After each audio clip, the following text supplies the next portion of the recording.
बोलिए श्यापति रामचंद्र भगवान की, बोलिए सदगुरुदेव भगवान की।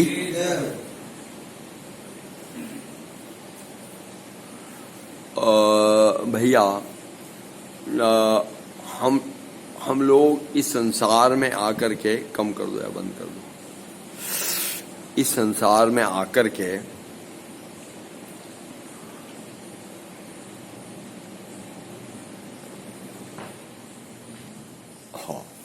इस संसार में आकर के हम लोग दिन प्रतिदिन हम लोग जो बढ़ते हैं और बढ़ते बढ़ते मतलब भैया ऐसा करते हैं कि इस संसार के बहुत सारे असर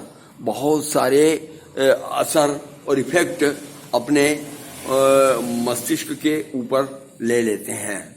हम स्वाभाविक ही है, ये लेना ही पड़ेगा आपको। आप जी ही रहे हो इसलिए संसार में कि वो आपको लेना ही पड़ेगा।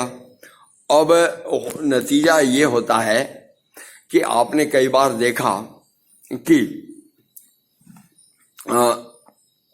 नतीजा आपने ये देखा कई बार कि जिस बैल को या गाय को आप जो है प्रतिदिन अपने पास रखते हो, एक बैल को अपने पास रखते हो, पुचकारते हो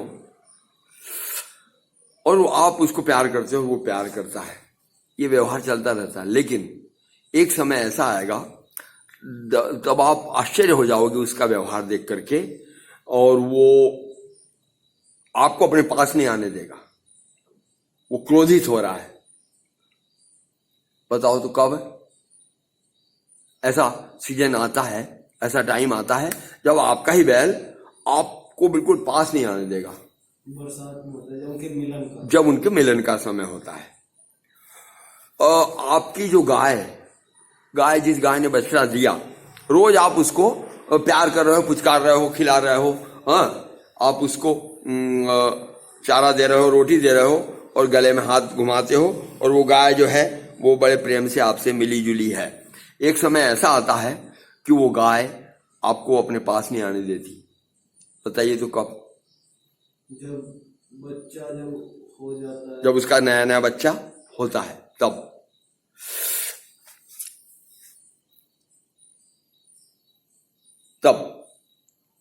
कुत्ता,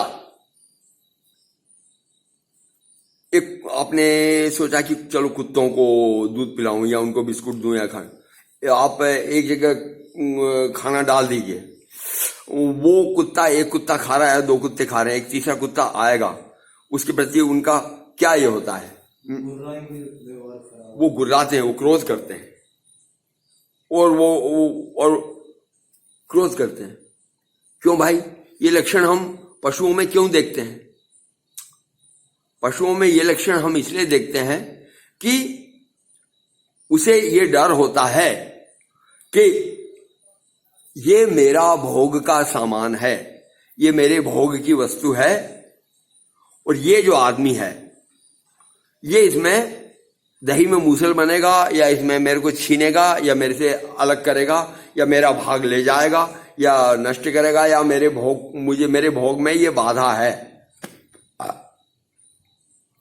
मेरे भोग में ये बाधा है। इसलिए दूध पीने वाला कुत्ता आप पर भी क्रोध करेगा, दूसरे कुत्ते पर भी करेगा, और मतलब पशुओं के पीछे जो घूमने वाले सांड या बैल या गधे या घोड़े, वो आप पर, आपका ही है, पर वो आप पर क्रोध करेगा, क्योंकि उसको ये डर है कि मेरा जो भोग है ये इसको छीनेगा या नष्ट करेगा या ये करेगा। बिल्ली या गाय या बकरी या जो भी पशु अपना बच्चा देती है, वो क्या करती है कि बच्चे के समय आप पर क्रोध करती है। क्यों? क्योंकि ये मेरा बच्चा है और ये इस पर अधिकार करेगा, छीनेगा या ये करेगा। तो ये हम अलग अलग व्यवहार अपने सामान्य पशुओं में देखते हैं। तो सामान्य पशुओं में जब हम देखते हैं तो और ये सारे व्यवहार मन मस्तिष्क के ही व्यवहार हैं भैया, मस्तिष्क के व्यवहार। और मस्तिष्क केवल पशुओं में नहीं होता, मस्तिष्क तो मनुष्य में भी होता है। और मनुष्य में जब होता है तो यही कारण है कि हम, कोई भी मनुष्य जब आपके सामने आता है तो आप और हम उसे नॉर्मल समझ लेते हैं। एक नॉर्मल कुत्ता, नॉर्मल सांड की तरह हम उसे नॉर्मल समझ लेंगे, पर सत्यता में देखा जाए तो वो बिल्ली के अंदर में, वो गाय के अंदर में अपने बछड़े की स्मृति बैठी हुई है, वो कुत्ते के अंदर में अपने दूध का संस्कार या भोजन का संस्कार बैठा हुआ है।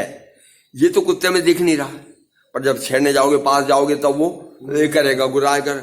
और ठीक यही बात भैया हम मनुष्यों से जो हम मिलते हैं तो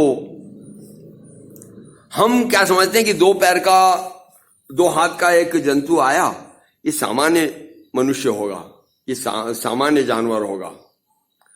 पर कुछ देर व्यवहार करने के बाद में, छेड़ते ही व्यवहार करने के बाद में आपको मालूम पड़ेगा कि ये ऐसे ऐसे व्यवहार कर रहा है, उटपटांग व्यवहार कर रहा है, क्रोध के व्यवहार कर रहा है, स्वार्थ का व्यवहार कर रहा है। तो ऐसा क्यों करता है?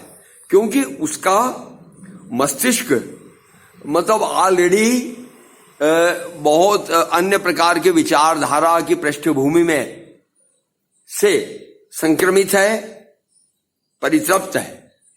इस कारण से हर व्यक्ति, जिसे हम सामान्य समझ लेते हैं, सामान्य व्यक्ति मिलना मुश्किल नहीं है, असंभव है, असंभव है सामान्य व्यक्ति का मिलना। क्योंकि मुझे आप एक व्यक्ति बता दो जो अपने विचारों की पृष्ठभूमि में खोया हुआ न हो। मान लो कि एक सेठ साहब आते हैं, बढ़िया जी आते हैं, और आने को वो बिल्कुल धोती कुर्ता या पैंट शर्ट पेट निकाल करके आपके सामने बैठे हैं, आप सामान्य मनुष्य समझोगे, लेकिन वो बैठे हैं, लेकिन उनके मस्तिष्क में पूरी गुड़, तेल, नॉन तेल, मिर्ची के पैकेट, और वो कितने डब्बे आए, कितने डब्बे गए, वो कौन सा लड़का बदमाशी कर रहा है, कौन सा ये कर रहा है, उनकी फिल्म घूम रही है। इसी तरह से जो योगा टीचर्स हैं, तो योगा टिचर्स आपके समक्ष है जरूर, लेकिन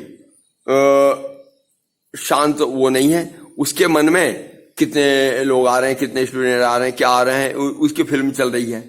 इसी तरह से जो लोग प्यार और इश्क में होते हैं, उनके तो दिमाग भट्टा ही समझो। लड़की लड़के के प्यार में वो बिल्कुल संक्रमित है, और हमारे सामने जब आई तब हम समझ रहे हैं कि ये लड़की है, सामान्य है, नॉर्मल है, बट वो उसके व्यवहार थोड़ी देर के बाद में व्यवहार प्रकट कर देंगे कि ये नॉर्मल नहीं, संक्रमित है।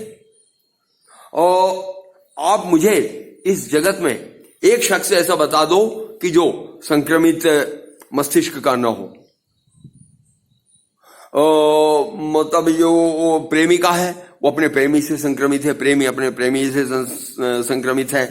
कोई लेखक है, कवि, वो अपनी कविताओं की उसमें संक्रमित है।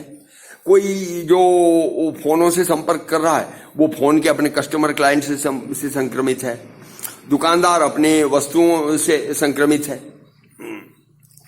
और डॉक्टर साहब के मिलने आए तो डॉक्टर साहब आदमी हैं, लेकिन उनके अंदर में जो रील चल रही है वो उनके कितने पेशेंट आ रहे हैं, वो उस पेशेंट को ये देना, उसने ये नहीं दिया, वो ये नहीं दिया, उनके अंदर में ये चल रहा है। ठेकेदार के अंदर में ये चल रहा है कि कितने कहाँ से लेना है, कितने क्या कहाँ से लेना है। चोर व्यक्ति आपके पास आया, देखने में सामान्य मनुष्य लगेगा, लेकिन वो आकर के वहां की पिछली चोरियों के संस्कार और नई चोरियां करने के प्लान चल रहे हैं उसके अंदर में, कि ये आदमी कब वहां अंदर जाएगा, तब मैं कब ये टपाऊंगा, कभी उसके प्लान, तो वो भी नॉर्मल नहीं है। तो नॉर्मल व्यक्ति, और तुम मिल रहे हो व्यक्तियों से, मनुष्यों से, और आप क्या समझ रहे हो कि मैं एक सामान्य आदमी से मिल रहा हूं। और सामान्य आदमी है क्या इस दुनिया में? कहीं कोई भी नहीं। हर व्यक्ति संक्रमित है, हर व्यक्ति भरा हुआ है, हर व्यक्ति अपने संस्कार, अपने योजना, अपने प्लान, प्रोग्राम, कार्यक्रम में बंधा हुआ है।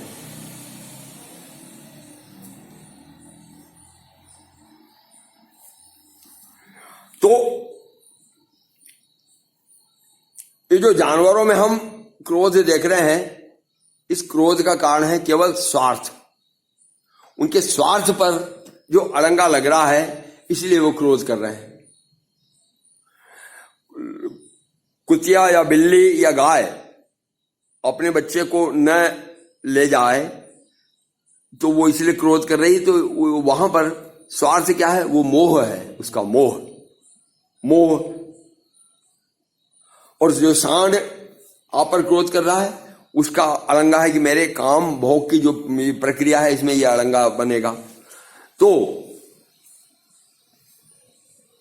कुत्ते का लोभ से।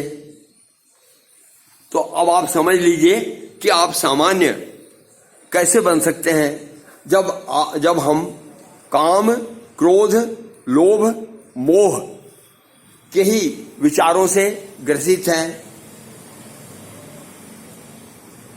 तो हम नॉर्मल मस्तिष्क कैसे हैं, और नॉर्मल आदमी कहाँ मिलेगा? और इस संसार में